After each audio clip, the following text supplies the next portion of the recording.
Assalamualaikum warahmatullahi wabarakatuh. Perkenalkan, nama saya Mia Haida Karisma, NIM 212105010055. Prodi Perbankan Syariah 3, Fakultas Ekonomi dan Bisnis Islam. Di sini saya sebagai pemateri ketiga dari kelompok 1 akan menjelaskan tentang peluang dan ide bisnis. Jadi apa sih peluang dan ide bisnis itu? Jadi peluang bisnis itu adalah peluang yang dapat dimanfaatkan oleh seseorang atau lembaga untuk mendapatkan keinginannya seperti laba, aset, finansial dengan memanfaatkan faktor eksternal dan internal. Adapun ciri-ciri peluang bisnis yang baik itu adalah: 1. Peluang itu orisinil dan tidak meniru. 2. Peluang itu harus dapat mengantisipasi perubahan, persaingan, dan kebutuhan pasar yang di masa yang akan datang. 3. Benar-benar sesuai dengan keinginan agar peluang itu bisa bertahan lama. 4. Tingkat kelayakan usaha benar-benar teruji untuk dilakukan riset dan trial. 5. Bersifat ide kreatif dan inovatif. 6. Ada keyakinan untuk mewujudkannya. 7. Ada rasa senang untuk mewujudkannya. Dalam peluang bisnis ada 2 pendekatan, yaitu pendekatan permintaan dan pendekatan penawaran.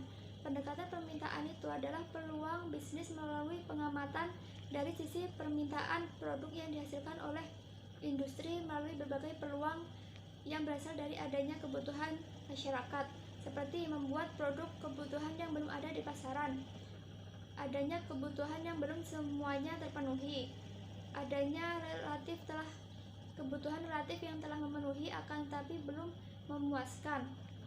Pendekatan yang kedua adalah pendekatan penawaran, yaitu peluang bisnis yang berasal dari kreativitas atau potensi yang dimiliki oleh pelaku bisnis. Jika ada peluang bisnis, pasti ada ide bisnis.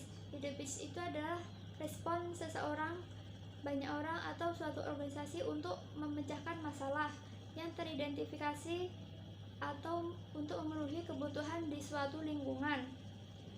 Adapun sumber-sumber ide bisnis ini dibagi menjadi 2, yaitu sumber eksternal dan internal. Sumber eksternal ialah ide bisnis yang tercipta berasal dari hasil penelitian secara terencana maupun tidak terencana, seperti semua barang yang pernah dilihat, suara yang pernah didengar, bau yang bisa dicium, permukaan yang bisa diraba, serta citra yang bisa dirasa dapat membuat seseorang menciptakan ide bisnis. Kita tidak akan menyangka sepatu yang biasanya kita injak-injak telah membuat orang memproduksinya menjadi kaya. Sepatu juga telah memberikan banyak uang kepada model dan media yang mempromosikannya. Sepatu telah memberikan penghasilan kepada orang yang menjual serta mendistribusikannya.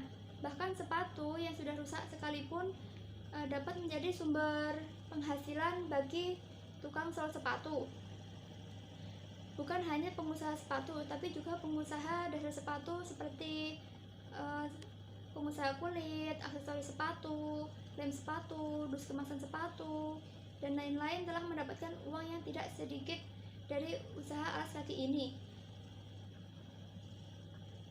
Dan sumber internal adalah gagasan usaha yang berasal dari potensi yang ada pada diri pengusaha itu sendiri.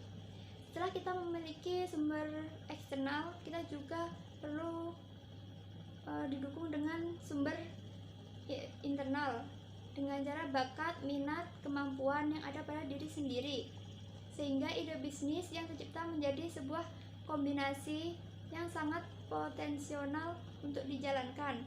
Misalnya, bakat orang tersebut orang yang memiliki kebiasaan bernyanyi untuk mengisi waktu luang atau pada saat di kamar mandi. Beberapa orang terdekat mengatakan bahwa suaranya merdu, maka tidak menutup kemungkinan bahwa seorang tersebut memiliki bakat tarik suara. Apalagi orang pemuda yang suka berkelahi, lebih baik menyalurkan ke arah yang positif seperti olahraga tinju. Pada prinsipnya, seseorang harus menyadari bakat atau kelebihan yang dimiliki, lalu dimanfaatkan secara positif. Adapun kesalahan saat memilih ide bisnis itu adalah go error dan drop error. Go error merupakan kesalahan yang terjadi pada saat pengusaha merealisasikan mengimplementasikan suatu ide bisnis, padahal ide bisnis tersebut sebenarnya tidak layak. Sebaliknya, dengan drop error itu sendiri artinya kesalahan di mana pengusaha meninggalkan ide bisnis yang sebenarnya sangat layak. Ada cara untuk memilih ide bisnis, yaitu dengan menetapkan beberapa ide bisnis. Yang kedua, menetapkan indikator untuk menilai ide bisnis. Yang ketiga, menetapkan skala atau skor untuk setiap bisnis. Yang keempat, menjumlah skor tersebut dan memilih yang paling tinggi. Sekian yang dapat saya sampaikan. Apabila ada kekurangan dan kelebihan mohon dimaafkan. Wassalamualaikum warahmatullahi wabarakatuh.